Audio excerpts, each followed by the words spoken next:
Welcome to a special edition of the Blue Room. We are in the Denby Castle, as you can probably see. I'm joined by Dave, and I'm glad to say Graham Bennett and Andrew Gower of...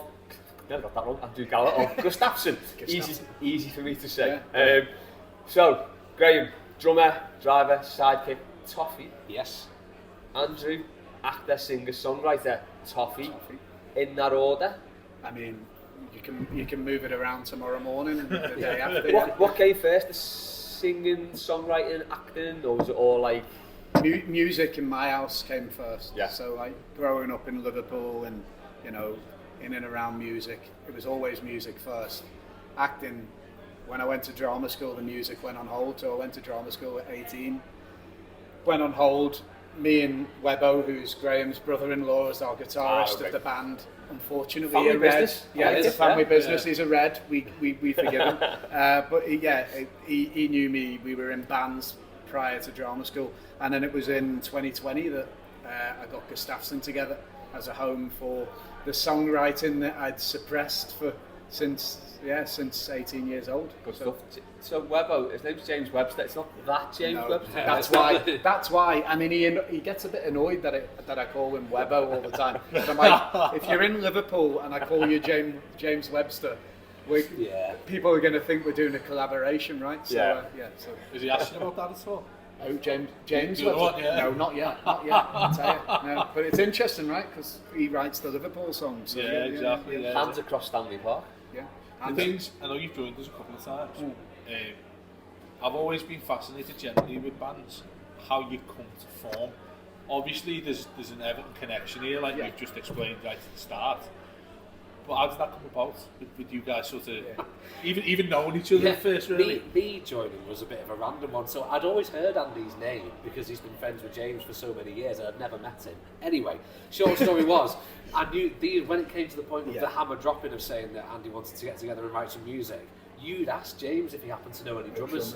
And then James was a little bit awkward, was like, well, to be fair, don't want to be biased. I don't want to like put him out there, but yeah, my brother-in-law does it. He does it quite a lot. And the next thing you know, I get a phone call. That's how I do. Anyway. He's been in bands. Graham's been in bands for years. Yeah, and years I've been playing live probably since I was 12 years old. I've been here, there, and everywhere, drumming up and down the nation and beyond. But this opportunity came because of direct family connection. Yeah, and it was the the Jacaranda EP. So it's weird because we kind of me and Webbo got the go-ahead that Elbow wanted to do an EP with us before we had a whole band. Yeah. So the call to Graham came in and it was like, hey, Graham, do you want to come in the studio and record an EP with Elbow? Yeah. Oh, by the way, you've got 2 weeks. Yeah, you've got 2 weeks to get ready. Yes. And then exactly. Yeah. And then we do the EP, and then our first official gig as a band, which is at the Jacaranda, Liverpool, fittingly named after the Jack the song, which is our title song from the EP. That was our first official gig, just like 3 years ago as a band. So like we always talk about it. We feel like when you get to the airport and you've been fast tracked onto the plane, we feel like we've been fast tracked as a band. But a lot's happened, and luckily now over the past 3 years we've become, I'd say, brothers in all of us as a band. Dave, Liam, Webbo, and Graham and myself. I can finally say to you guys, we're a proper band now, which is great. Yeah, and if no one's listened to the Jacaranda, by the way, have a listen to it on Spotify or wherever you get your music, or buy. Where can you buy from it? You can buy from Apple, There you go, or buy Amazon. All major platforms. Yeah, because it is an earworm. It's an earworm. We're going to do plugs at the end as well. It's an earworm. I've been listening to it all weekend, and it's not left my head. Not a bad thing, because it is a cracking tune. And a very local tune, so it's sort of, obviously you talk about your Bow Street Blues, you talk about Jacaranda, 3 AM, you dance and stuff like that. We're here to talk about another song with a very local connection. And with blues in it as well. So I'll leave it up to you boys to introduce that. Yeah, so on the 29th of November, a week before the final Merseyside derby at Goodison Park, we are releasing a single with Everton Football Club called Lights on the Goodison, written by Gustaffson as a band, luckily our red guitarist let us put it out there. And the response from yourselves and Everton Football Club for having us on and supporting it. But it's basically, it's a song to mark the final season at our old lady. I always say that Everton fans, it takes a lot for Everton fans to be united behind anything, but when we are, I think we're the best club in the world at uniting when we get together. And this song, we basically didn't want Everton Football Club to get to March next year and know that we've got 3-4 fixtures left without a song, because our stadium is the first of its kind and the last of its kind, and we want to give that stadium its own leaving song that we can hopefully sing from December onwards. So it's our gift as a band to the fans, isn't it? Yeah, it's our story for Goodison. Yeah. I was just going to say, you lads must be incredibly proud, but the main question I wanted to ask you firstly was, how did that come about? The Everton Football Club getting... I'm presuming you're not like a 12-year-old girl writing letters to your favourite place week after week after week, or anything like that. I mean, how did this come about? So, actually, I haven't even said this to you.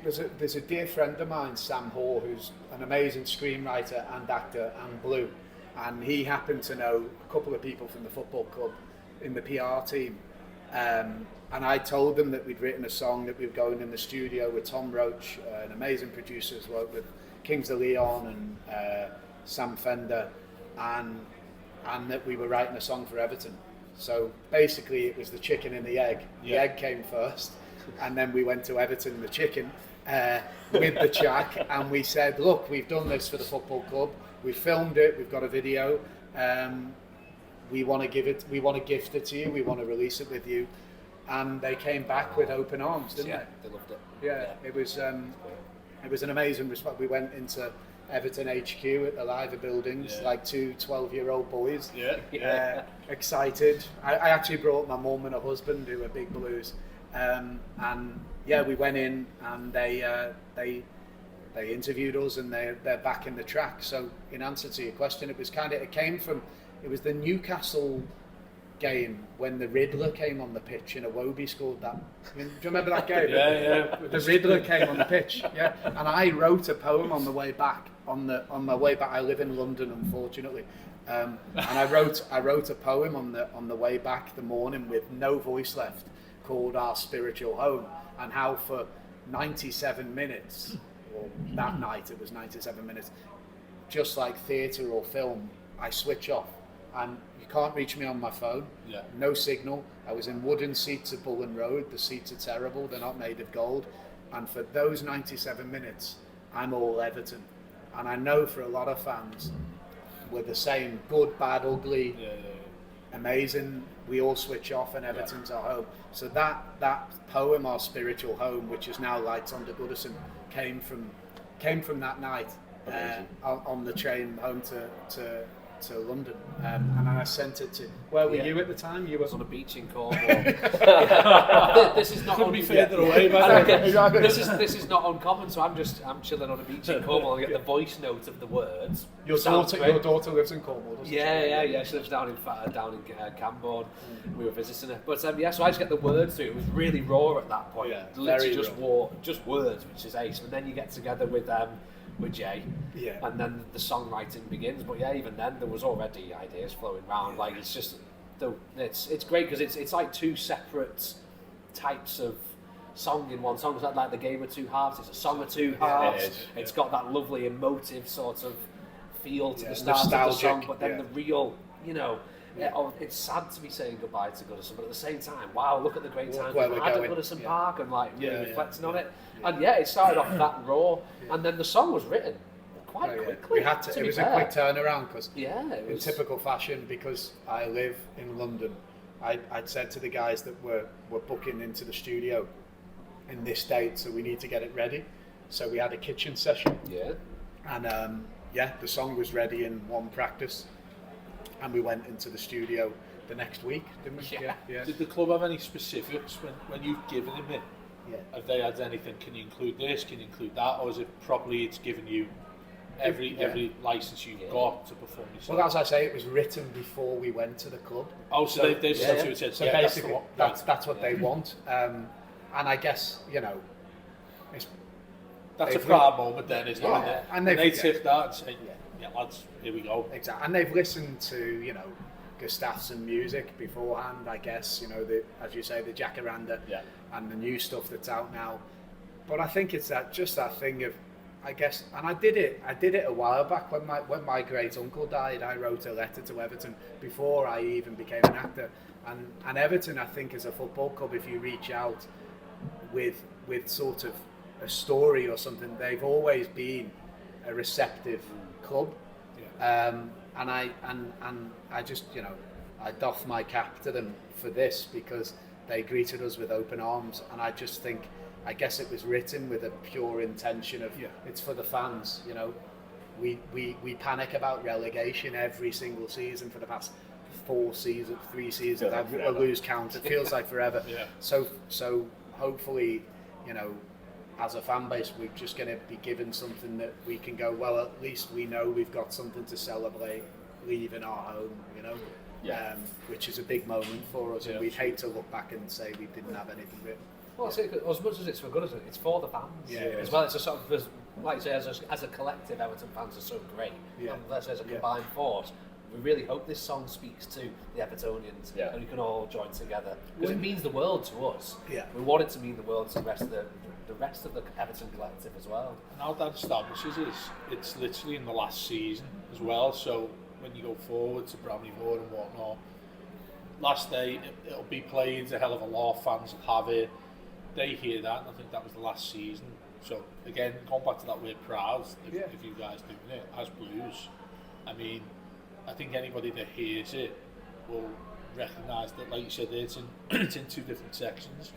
One of them sort of indicates the future going forward, to Bramley Moor being involved in it. Yeah, exactly. And this is what we're saying. We've had a lot of false starts with the stadium.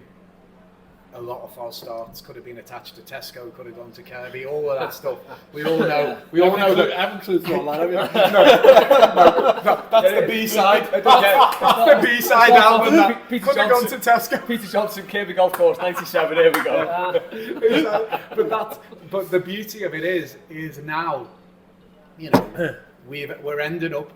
Goodison Park was the first of its kind and hosted so many world events. Bramley Moor Docks is, and we went up to it the other day just to have a drink, and you can feel it's the first of its kind. We are literally taking over that part of the city, and it feels fitting for Everton. Even the architecture that's left up, I'm like, it's like St. Domingo's badge. It feels Everton. You've done a great job on it, and there's this stat which I know we take the piss off the timeline all the time. Get on the timeline, but we are currently and will only ever be us, the only club with the first purpose-built football stadium and the newest purpose-built football stadium, both belonging to us. That's like, I mean, and then owned all 3 of them. Well, exactly. Do you know what? Give us that over a trophy anyway. Exactly. Imagine what we do with the show if we're talking about that. The Intertoto Cup. Anything. Give me that Europa Conference League. That's all. Exactly. What was it? We won the peace trophy, wasn't it? Something like that. Give peace a chance. Something like that. The Brotherhood Cup on it as well. I just remember the image of Oswin and Neville walking around hand in hand as if we won the title or something like that. Mad. Song of Two Halves. Which you say, that Z-Cars breakdown in the middle, don't want to spoil it for anyone. This idea is... But that Z-Cars breakdown is incredible. I have to say, because it's this guy's brainchild. Have a listen to your stuff. If you like, listen to Flowers, your new single. It's quite sad, very piano-based, really mellow. Jacaranda, more upbeat. I thought this song was going more like Flowers. It's just going to be, just a gentle meander through like a Goodison, and then, bang. This man. Graham hits the can. That's spontaneous to do that as well. I imagine that as a drummer, you sort of like... I think in time and think of singing and stuff. So because I heard the first section of the song and obviously the second section of the song in 2 separate parts, it just made sense to me. Because it was, at thinking in time, it was like, hold on a minute, that is the exact same pace and time signature as a certain song that means an awful lot to Everton fans, and with me being a Blue, I thought to myself, I got straight on the phone to you. I was like, Andy, that was Andy. The first call was me, and the second call, I think it was like 15 minutes later. Yeah, and it was. And literally straight away, I was just like, we've got to do this, bro. That light bulb moment must have been incredible. It was just like, it's literally the same. It's like, it's got to happen. So, and it works. It works. See, and people think drummers are just a maniac who That's sits at it. the back. Exactly. What's going on there? He's an artist with sticks. Exactly. He's just got sticks in his hand. So that fits Just in a a sharp lot. number. Artists with sticks. Artist with sticks. 2 bits of the song that resonate with me, Go on. especially. So you said about the phone signal. Anyone who's been to Goodison will know that unless you're one of the lucky few to have the Wi-Fi password, you've got no phone signal. I had 5G going to the women's derby the other day. I was like, where's this Hey, come me from? too. I know. I was Believe actually it. I was able to message Taking her. photos, I was going on Twitter, like, up it's like this in Bramley Both, just giving it a test out for Bramley Both. Very Like, unsettling, isn't it? Password Kejang. Kejang password. The other thing was the dad and lads thing. Oh. So my dad took me to Goodison, took me kids. That's very much my story. Story for lots and lots of Evertonians. What's your sort of stories? Why? Graham, come to you first. Why you a toffee? Family. It's all led down. It is very heavily influenced by my dad, of course, and his dad was a Blue. Except all of this family line coming through. Now, I got collared very quickly when I was in school because I went to school with a lot of Reds.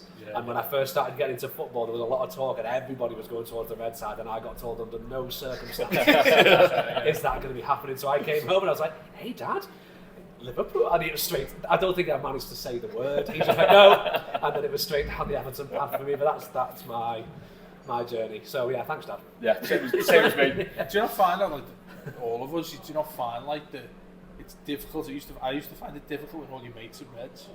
When you're young and growing up, and it's like you say, it's family that forbid you from going anywhere near there.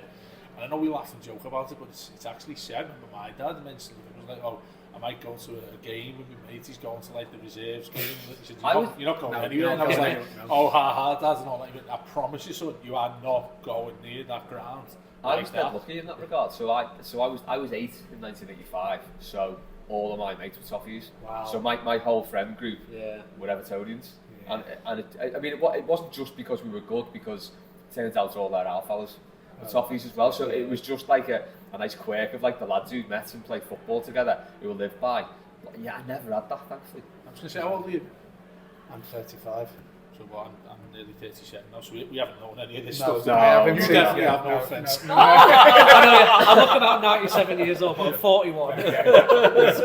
we like my family. This is why Goodison for me as well. Beyond Everton, which feels bizarre, but beyond Everton, Goodison Park, I have family who grew up Andrew Street. I've had christenings, funerals, wedding parties at the Winslow. Same at St Luke's. Like the whole community. My nan's buried in Anfield Cemetery. The whole routine of parking at my nan's on Hutton Avenue to go into the game. So in a sense, for me, my family, it does have the odd cop-out in. My old man and brother, my eldest brother is Everton. We're a total 2-on-2 split. We are the quintessential family, but the majority, my dad and my middle brother are the red sheep. The family's blue. Yeah. It's all blue, but it was my older brother and me, because my great uncles followed Everton. My nan's brothers followed Everton home and away for years and years, and they're like gods to me and my older brother. They're like the godfathers, and the tales they told us of old and Wembley, and I remember them arriving at my nan's with Everton Watford flags and giving them to us before games and stuff, saying that was good luck for us. So that for me is the quintessential. But I also have, as we do with a band, like the farm did, I've always been used to the red-blue divide in family. Do you know what I thought? Right, the farm have just been torn, haven't they? When they do all together now, how many people in the crowd sing the Everton version, which is clearly the better version. Of course, there must be loads singing the 90 version. It's the only version, mate. I don't know the other. What's the only made?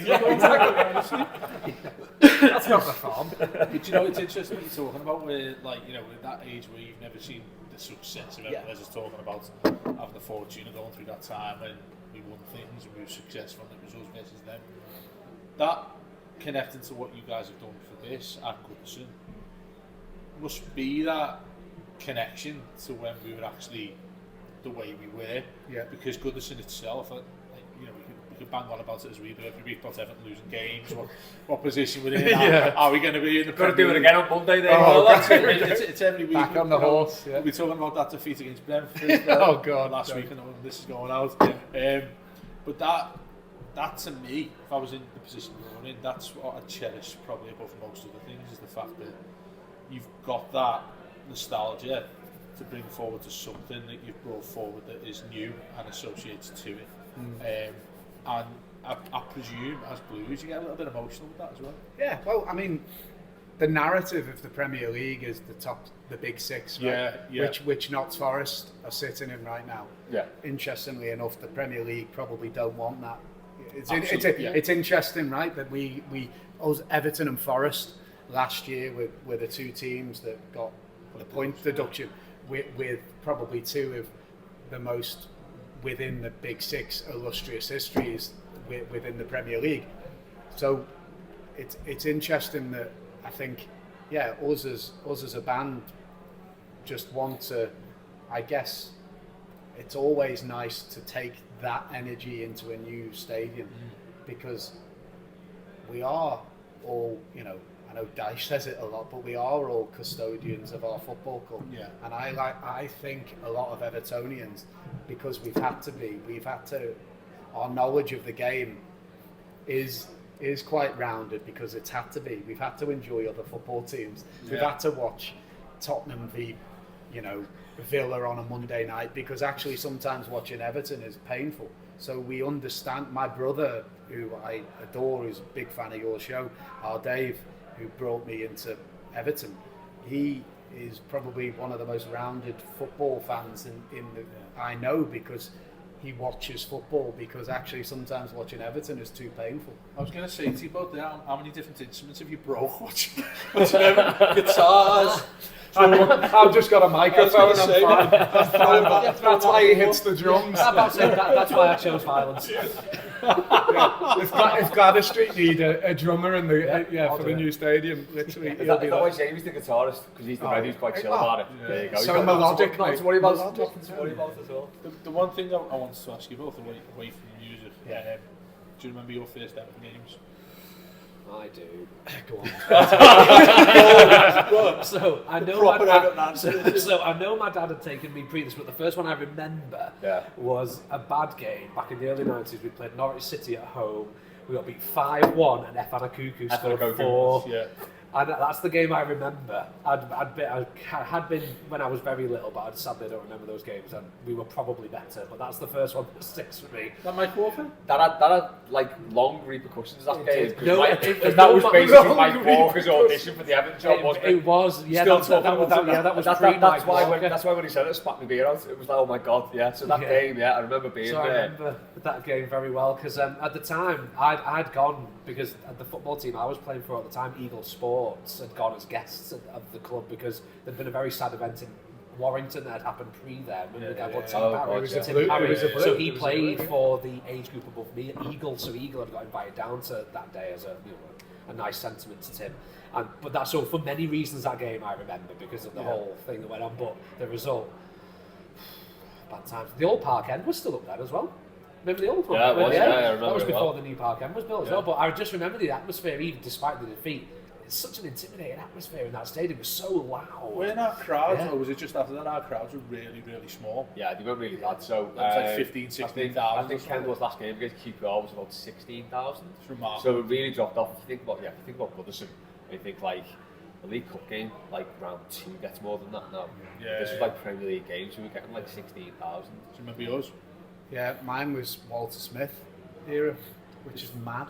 Walter first Smith. one or when he was manager? Yeah, when he was manager, Walter Smith. And actually, I was quite lucky. I went on the run of the first game I went to. We beat Arsenal 2-0 when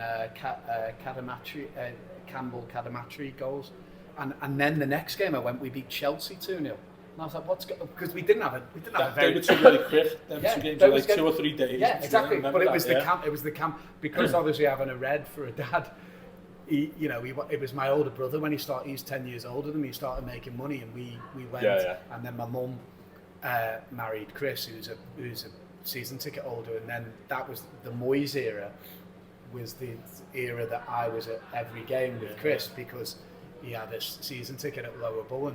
But it was Walter Smith, and I remember my brother took me to a game, and he blessed him. He was just making money. Do you remember Edan Tal? Oh yeah, get Tal on. Get Tal on. Edan Tal was Edan Tal. He said you can have your name on the back of the top, but he only had a certain amount of money, so he had TAL. He paid for TAL. You wanted Alex Anderson, didn't you? Oh mate, I wanted Kevin Campbell, but it was just this bit. And my brother said to me, he said you can get Tal, nothing else, but the number really costs more than the name. Yeah, I remember getting Lee Ty for me. Lee Ty. I could do one better. I got Joe. Yes. Oh, get in. Started off looking like lethal, didn't you, as well? No wait, just J.O. Yeah, Just Joe. That's fine. Yeah, they thought it was your name. Joe, do you know one Joseph? Someone telling you, do you know his full name in Brazilian? Oh, God. 85. 85. Around. Yeah. Goes on to the front. Wolverine. It's still one of my favourite shirts. I've got a Kunchelska shirt from back in '96. Oh, don't get those stars for Kunchelska. Love that shirt. Love that player. Incredible. I mean, I was honestly, man, he's above all else for me. Oh, what a player! It's probably the first time that I properly got in. We got him for 5 million from Man United. Yeah. And he got injured in his first game. If he went for Everton, And it was against Man United. But the transfer stalled as well, didn't it? Yeah. Well, So, it was that whole deal with yeah. with Fergie and Yeah, the Linked Russian with guy. Middlesbrough. Yeah, as well. he missed the cut-off, didn't he, for the European games? Yeah. Which is exactly why Feyenoord beat us. Because if we'd have had Kunchelska, we'd have had Yeah. But anyway, What he's a like, player. we'll What talk about that. What a player! But him, I mean, I got to interview him with Matt, and honestly, mate, I was like, I'm shaking my knees. At Radio City Tower, we got him in there, and I could just listen to him. His English is still great, because obviously he wasn't over here that long. Is his son a massive blue? Yes, absolutely. Yeah, he's Paul a Rideout's guy dad is as well, isn't he? What's that? Paul Rideout's dad is as well. Oh yeah, he's a big It's mad when you see these like players who've had like quite a few clubs, but like the kids support Everton. It's like, What happened? what's wrong with you? I'm pretty damn sure all the Kales are. Is that punishment or something? What would you say? Who's your favourite players? Well, who's my favourite player we know ever? it. Mine's a no-brainer. I'm a goalkeeper. Who do you Yeah. think my favourite player might be? Yeah, It's the big man, isn't it? Yeah. It's Big Nev, without a shadow of a doubt. In my opinion, one of, if not the greatest player to wear the shirt. Yeah. Fucking Yeah, I'll agree. absolute Yeah. hero of mine. Sets Love it. a standard Yeah. above all else, doesn't it? Yeah. I mean, mine goes back to the Moyes era. I every time I speak to Graham, and my brother would go with Big Nev as well, but mine's Leighton Baines. Oh yeah. You said that on your. Yeah, you said that. When Leighton Baines, closely followed by Tim Cahill. Both of those guys for me. But Leighton Baines I've seen 5 times down Bold Street. I've sat next to him in Bold Street Coffee, and I've never said a thing because I just don't know what to say. Like I feel like he takes photos a lot, and the first time he's with his kid and his wife, and you know, I know that being approached by anybody in the street can be a bit disconcerting. I've seen it with fellow actor mates of mine, and so I've always I just think he's so cool that I just never wanted to approach him, but I just think, you know, his links to music and Liverpool, and the fact he could have left Everton, and also we say as a band a lot, like, don't kill the mystery. Like you know, as much as we want to tell people what our songs are about, we kind of want to leave it to people to come up with their own meanings, and I think Leighton Baines is that type of player. Like attempted to CD and run up to him Oh. saying, "Do us a favour, do I've listened to that do you know Alex Turner? He'll like this. I'm buying an ice cream before he listens to Jacaranda. No, he just every time I see him, he's the guy for me. I love him. It's interesting that he's like one of the very few you can think of who doesn't stick to the stereotypes of modern day footballers, because he just put his head down. A bit like Nev. Yeah. Nev Very I remember similar. at the end of the FA Cup final, Yeah. I think the reporter said that you're going to enjoy it, lads. No, I'm on my way home. Yeah. He goes, you're not going to celebrate, it's a massive victory when the FA Cup. Of course, he's had more victories in his back pocket than anybody else at Everton. But I just remember that, and he's wearing this white vest as well. Just looked like he'd just got out the shower and he's about to have like a cup of tea in his own house or somewhere in a can. He says, "No, I'm going to go home." And the reporter starts laughing, and he just looks at him like, "No, I'm deadly serious. I'm just going to go home." Leighton Baines feels like he has a he does. When getting off the plane with England with the big guitar, do you remember? He had his guitar with him. They don't make footballers like that anymore. They don't. Yeah. We'll do an impromptu World You Borrow Blue then, yeah. Favourite current player then, lads? This is trickier. This is harder. Go on, Graham. Hit us with it. Oh, you know what? Go Pickford, it's fine. No, to be fair, I'm actually not. I still really like him, and I know he has his critics, but I do like Decore. Okay. I think Decore. I still just made like everyone him. turn off there. I like him. I always Good job have. he did the music first. I do like him. He's my boy. He's a very odd player, isn't he? Yeah. He never looks like he's in control of all four limbs at once. No. But when you look at his record on the dice particularly, is mad. We've won what? We haven't won, have we? Without him in the team. That's right. Something Something like that, yes. like that. So isn't that speaking for you? Kept him up as kept us kept Bournemouth the game. Bournemouth. There's something about him I like, man. Yeah, that's fair enough, I like him. He seems quite a humble sort of guy as well, doesn't he? Yeah. He keeps himself to himself. There's not really anything rash about him, do you know what I mean? I think It's interesting with him, Idrissa Gana Gay. He put Mangala and Anana last year with that. I don't think they ever really all hit form at the same time. no, that's spot on. They never hit form. It's either one of them's on form, and then the others are a bit shit. Yeah. Like It's the classic Everton thing, isn't it? So last year we had like the third best defence in the league. First 5 games we conceded a third of the goals we conceded last season. And couldn't score the goal. But last season couldn't score. Start of this season we were scoring, but we just conceded shitloads of times. So it's like we just can't have it all, can we? no, we can't. Who's your Mine? favourite Mine is. I'm going to go for 2, but it'll end at Pickford, but it'll start at Bramthwaite. Yeah. I mean, I get excited. I get excited by him. I think he's class. I don't know how long he'll be with us. I just think he's brilliant. Just need to play him. Just need to play him. I just think he's brilliant. I think watching him and like, I'd love to see him under a coach that encourages him to play out even more. You can see that left peg. He can pick players out. He's such a unit as well. He's such a unit. And how quick he is. And then such a rarity, isn't it? As well? And then you just think about, like we're talking about Baines and Coleman at his best. Everton's probably the only football club in the country whose fullbacks have actually got less progressive over the years. Like we had fullbacks bombing on in 2002, and in 2020, whatever don't pass the halfway line. Don't pass, no. And then Pickers for me. I mean, I think he is. I don't think we'll realise how lucky we are to have him until he goes. Again, he is just as a footballer. I like him. I like he's off the cuff. I like he's a bit mad. I think if he went to another football club, like even Spurs or whatever, people would start bowing down to him. I think he's fucking brilliant. He's saved us many seasons, and the media hates him. Obviously, we all know why. But I think he's brilliant. I think he's absolutely brilliant. We did have a big Jordan I was just about to say, just for everyone listening and watching this, I haven't told them to say this, but honestly, verbatim, could have talked about the words you said, and what we were talking about, a couple of the debates we had was how and why he stayed at Everton. Yeah, why? Like, look, I think it's that Sunderland thing in a city that's paired next to Newcastle. Yeah. Why we talked about Paul Rideout, his son supporting Everton. Yeah. I guarantee you, Pickford's children will be picking between Sunderland and Everton. They'll not probably go Sunderland. People around and every kids and stuff like that. It is. He's bought into Everton, and I think we'll have that same sentimental feeling that we have for Cahill with Pickford. Yeah. He is what he's done at a time of hardship.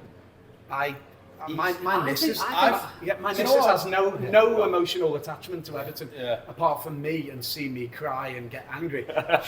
She says Pickford. I think keepers like Pickford thrive at clubs like Everton. Because could you imagine Pickford? Just put it out there. Could you imagine him in like a United side or an Arsenal, somewhere where, like, with all due respect, we keep him busy. You know what I mean? Don't we? You know what I mean? He's keepers like at Sunderland. He got picked up because he was a busy boy, wasn't he? Which brought out the best in him. And I think someone with Pickford's mentality thrives on that, being busy, having he's so involved in the activity, keeping the team up and doing that stuff. I think he thrives, and he's not the first keeper to thrive in positions like that. So he's. Do you know the other thing that I double over with him as well is that when obviously the situation made him not playing well, and we spoke about how it's nearly got to come in and picked him up. I think it'd be pretty obvious teams have tried to come in and get him. You mentioned it, like United, whoever it is, come in. But I seen a piece, and it's got a lot of people discussing it about should he be the England goalkeeper. That debate seems to happen. The thing about Ramsdale, it's sort of ironic because he's at Southampton now and Arsenal. But the other side of me is, I'd be happy if he retired from international football.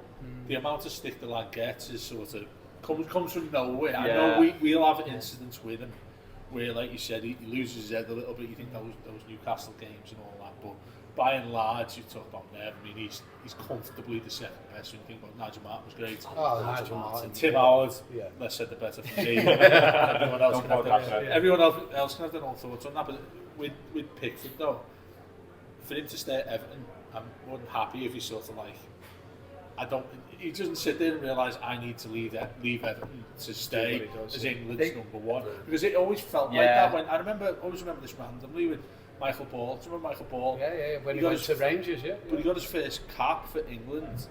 And it always used to feel Francis Jefferson was the same. First cap for England, and you're gone. He always left. When Rooney played in the Euros, everybody was like, play well, but not too. Yeah, exactly. And then he was gone before he came back, wasn't he? Yeah. I do think with Pickford though, I think like we said on Monday, I think the England stuff does kind of temper the fact that he's had a bit of a shit club with Everton.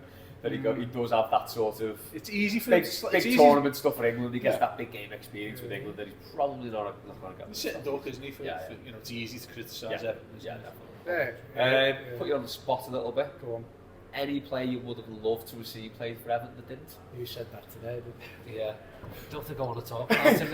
That would be a terrible segue now, wouldn't it? Mo Salah. No. It frustrates. No, should I? Go on, you got to go for it.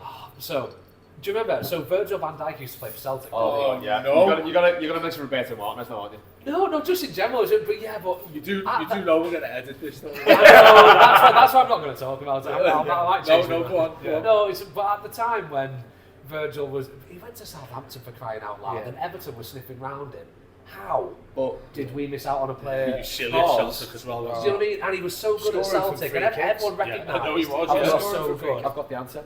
Because Roberto Martinez is a football terrorist. I bought Funes Mori instead. Yeah, and then he brought bloody Alcaraz as well back. Alcatraz. I actually said by mistake. Just calling it all the time. It's like being locked on defence with him. So that is a fair shout. It frustrates me because it's just Southampton. Yeah. And then goes on to do whatever he does. It's like opportunity missed. Yeah, it's a fair shout. Putting me on the spot here with that. Who was the first? I mean, I'm not going to mention another Cop Eye player because that would just be terrible. Who am I going to mention for Everton? I think I could. The safe words for this is Riquelme, by the way. I mean, Football Manager should have said it all, right? Should have said it all with Football Manager. I mean, there's been loads recently with centre forward. I mean, that's the problem, isn't it? Centre forward position, you could have filled your boots of late with. I feel like Everton are littered with the amount of players we flirt with, and then last minute, it seems to just go so many. It's so frustrating. And then now it's become more increasingly difficult given the the different yeah, you know. yeah. And just financially got on the pitch as well. There was a winger I was thinking about, but my mind's gone blank of players here. Nick Barmby. Nick Barmby. Nick Barmby. He still lived in Sankey. Yeah, he did. He lived in Warrington, didn't he? Did he really? Yeah, he lived that far. At least he stayed away far. Wild flush disappeared. At least he stayed away far enough. Yeah. Yeah. I can't. No worries. No, I can't. Do you know what? If I ever walk into a record shop, this is what happens to me. Yeah. I know what I'm going to buy. I walk in, and I'm like, no, I should have had to think about that one. But the right answer. It'll come to. I'm just going to announce a name. Just randomly. Just random. Brilliant. Yeah. But next time I walk into a record shop, the right answer is Lights Up the Goodison. There we go. That's what I'm going for. That's it. We will finish on a high then, right? Your favourite thing about Everton, could be your favourite Evertonian or just your favourite thing about supporting Everton, whatever. Yeah. Very good. Variety is the spice of life supporting Everton Football Club, and that's what I love about it. Because it's like, as Forrest Gump would say, you never know what you're going to get. And I think that's what we get with Everton, because you can look at, for example, look at the run of fixtures we've got coming up in December, and everyone turns about how a must-win game it is at the weekend and stuff, but Everton will still possibly pop up with a win against like Chelsea or City or Liverpool on that day, and I love that, and it keeps me on my toes.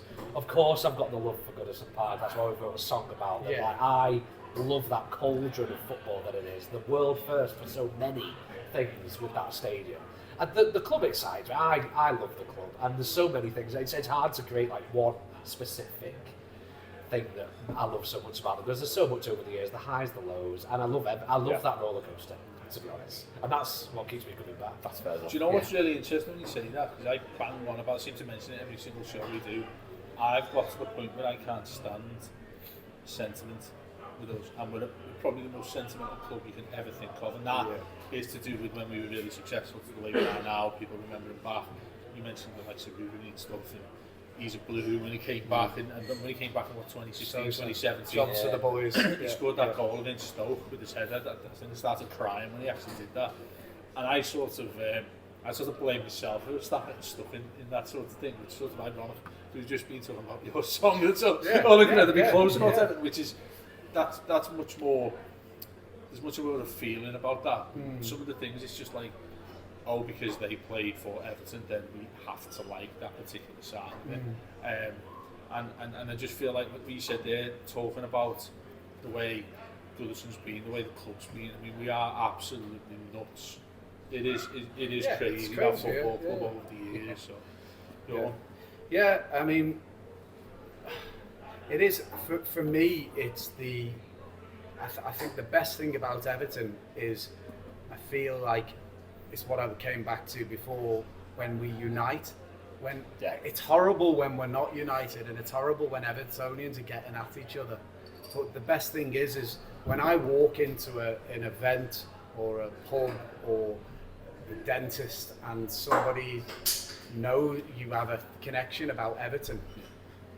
There is something shared, no matter whether you want it to be shared or not. When we met for the first time, it was an instant language.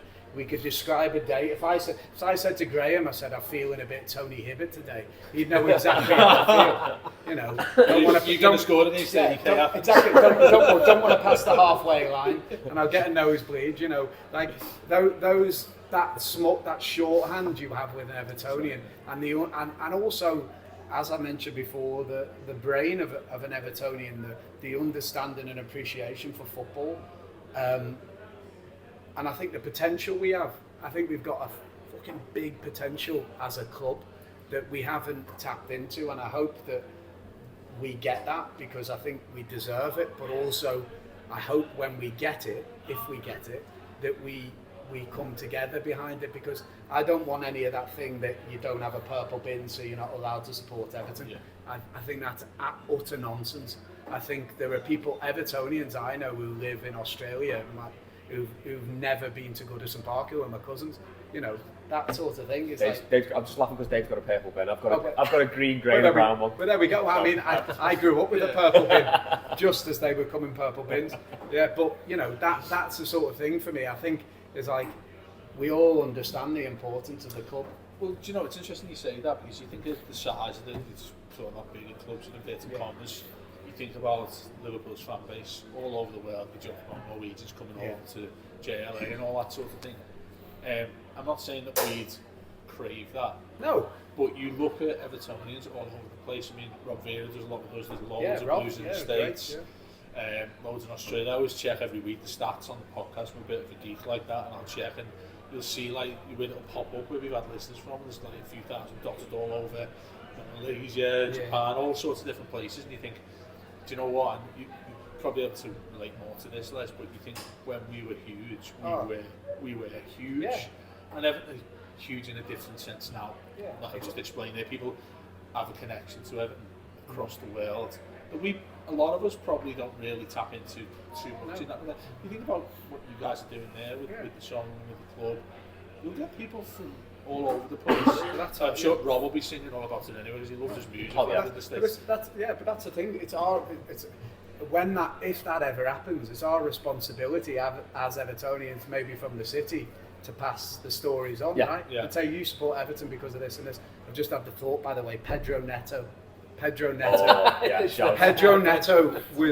the guy that I watched, and it was like playing FIFA.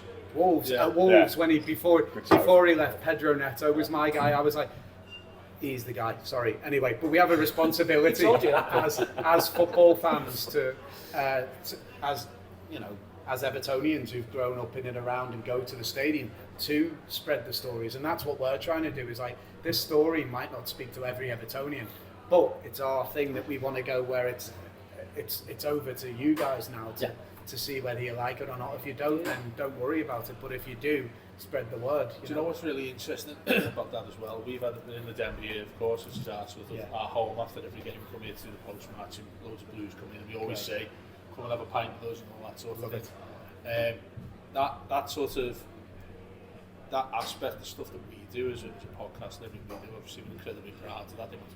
But the times that I've had a message on Instagram or Twitter or anything else like that on social, it said, we're about to see you do it. This, like, they'll talk about Denby and said, well, come and we'll show you the best pub in Liverpool, all that sort of thing. And there was a guy who recently came over from the States, and we'd just done the post match, and I had to talk for like a minute, and he come over and he said, "Are you Dave?" I was like, embarrassingly so.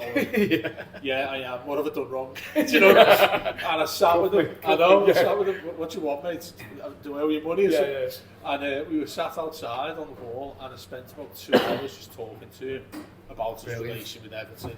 What was it all about and all that. And he was talking about the underdog sort of thing, and I was like, it's sort of ironic that I love that side of it. And like you say, we get to a position where we do become more successful, you're not going to get that side of thing as well. So it's nice to have that opposite effect on fans as well, like saying to what you guys are doing there. And you look at City fans, a lot of them are dreaming of Main Road days. They've got everything. It's like the kid with everything at Christmas. Down in League One, do you remember? And double drop, ball pickoff. So it's Nicky Weaver and all that sort of thing. If you can find the minutiae of enjoyment at your lowest in life, it's Everton give me lessons every day about being able to embrace defeat, and that's awful, right? Emotional side. It is, but it teaches you how to deal with injustice, right? It can always get worse. It's basically the lesson. Exactly. Got another couple of Sophies coming over. Ben's coming over from Australia for the Brentford game, and Jamie's coming over for the Derby. Fantastic. Right. We'll leave it there, lads. Is there anything you've got to go to rehearsals? Get your plugs out. Do it now. Graham. Oh, am I going to be plugging it then? Right. So. Well, there's 2 singles out at the moment, isn't there? 2 latest singles, On Broadway and Flowers, available on all platforms. We said this before. Just quickly, On Broadway, that's a Bond theme in waiting. There we go, mate. It is. 100%. Very theatrical. It's great. That's Gustaffson.co.uk. Yes. If you want to follow us, we're on Gustaffson.co.uk. We're on Instagram, Twitter, Gustaffson Music, The Gustaffsons. And Lights on the Goodison comes out. Comes 29th of November.